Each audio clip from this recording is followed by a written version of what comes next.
are, ladies and gentlemen, on Ohana, and down at the bottom right-hand corner of the map, we have our red Zerg player from the team Startail wearing Bomber's account. It is, in fact, 0.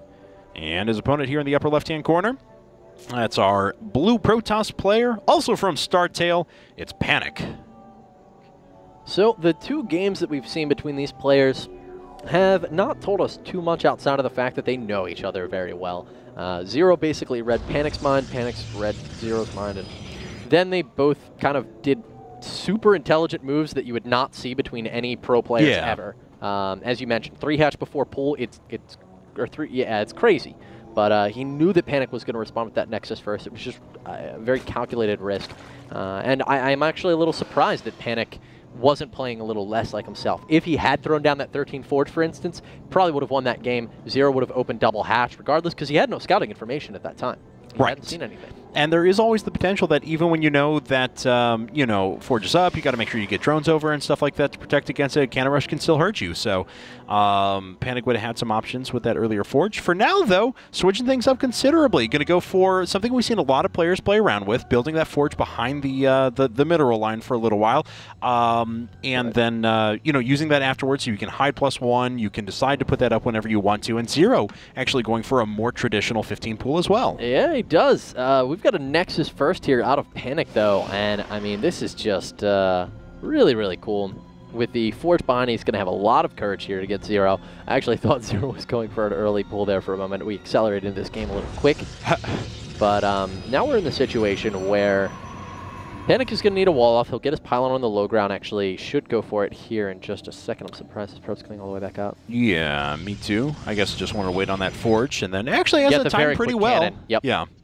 So there's 100 minerals, and there's going to be the next pylon. So not too far off of his timings there. He'll be able to wall that in very effectively.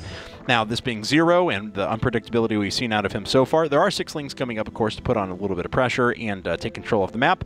But not expanding, by the way. Just no expansions. Yeah, nothing quite yet. No gases, actually, either. So. Oh my God. Goodness. Okay, well, guys, this game's going to be over now. So hope you enjoyed your night of programming on the IPL tonight. It's been a huge pleasure casting for you this evening.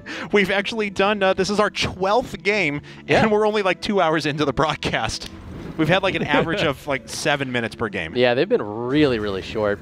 But this is it, man. And he's going to skirt around the edge of the Xel'Naga Tower because he knows that's everything. Yeah. He cannot go through there. And he makes it look like there's just a couple of Zerglings, or he could make it look like there's just a couple of Zerglings coming up. And actually, he misplayed a little bit there, and some of his units ran around the side, but his opponent had already left the Xel'Naga Tower.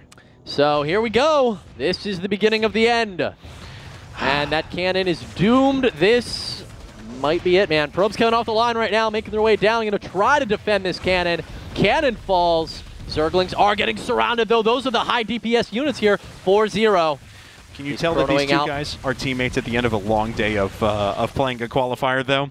Anyway, there's quite a number of probes left. It's 19 supply to 18. The Zealot is just about to finish up. There's 10 more links on the way, 12 more links on the way to join the 10 that are already on the map. Well, that Gateway is going to be able to make another Zealot here. Panic needs to start that Zealot up immediately because these Lings are on their way. He needs to spend this 100 minerals. Not making the Zealot could cost Panic the game. There it goes, started up, being chrono boosted, but I fear that it may be a little bit late. There are already Zerglings getting to work on the pylon. The pylon could go down before the Zealot is complete. If it does, that is a substantial unit loss here for Panic. I don't know, man. Pylon's very low. If he kills the pylon, he can actually run all the units out on the right-hand side. They're going to escape. Most of them, a drone does fall, but that's it. A second one is going to fall as well. All right, and it looks like these Lings have now gathered up, and they're just going to straight up engage this force. So probes dying very quickly. There's still a couple of Zealots that are hacking away. They've lost their shields, but that's about it. Oh, the Zealots are very exposed. Going to fall back with the probes. He needs to rebuild the pylon for that gateway. He does so. This is so weird. Really, really close. And because there's been just a couple of drones that have been left back at home, he's been able to constantly reinforce with Zerglings. And honestly, I think he's in a really good spot. Because he killed that pylon, I agree. So many probes pulled off the line. He's going to try and make another Zealot here in just a second, or he can once he gets up to 100. There it is. But I don't think it's going to be enough. He actually didn't even have enough to make another Zealot, in fact. I agree. I think Zero's got this. He's engaging with the last of his units right now, but the reinforcements are going to probably close it out. Zealots falling, and the last of Panic's probes go down. GG, and what a fitting way to end the most absurd day of casting I've ever had at the IPL since I've been here. And I've been here for almost 2 years now, guys. So that was beyond ridiculous. That was a lot of fun, man. It was. I am actually, in the future, going to be very much looking forward to the amateur qualifiers. I don't even know what I just saw. That was awesome. It was pretty awesome, actually. So, guys, that's going to be it for a night of programming tonight. Don't forget to pick up your $15 early bird tickets to IPL 6. Your last day to do so, tickets.ign.com is your destination. Of course, for you StarCraft fans, if you want a free ticket to IPL 6 and a free ticket to our event, which is happening next Thursday, our 4-player $10,000 dice event, then head over to go.ign.com/diceipl. Again, free tickets for this, and you get a free ticket to IPL 6 when you're there.